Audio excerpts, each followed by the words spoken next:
Hey there, Christmas rush pressure is this week's topic of the week. And the question to you is, are you managing it, right?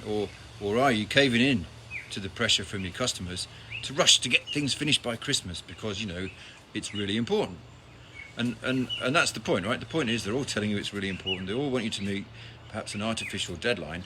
And what I see is people try and please their customers and take on extra stress to give them this artificial deadline of finishing by Christmas or getting to a certain point by Christmas or something.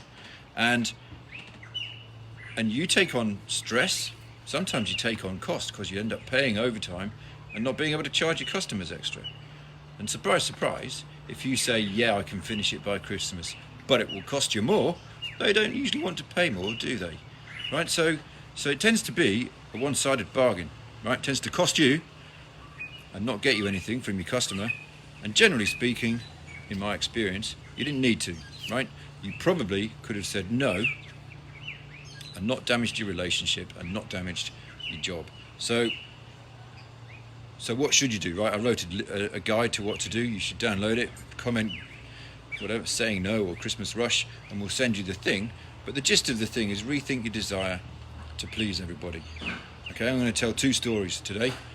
One is, I did a coaching session with one of my clients, Isaac, and he said, I saw your Christmas rush stuff, John. It was great, I loved it. It reminded me of a thing, last year somebody asked me to rush a job for Christmas. It was putting in a door and a beam or something, and I rushed so that they could get their kitchen fitted. The kitchen was being fitted in early January. The kitchen didn't come till Feb anyway, so I needn't have rushed. I needn't have put my boys through all the stress of working extra. I needn't have put myself through all the stress of trying to manage it and meet their expectations. And when it came time to pay their final invoice, they still turned around and said, oh, sorry, we don't have any money.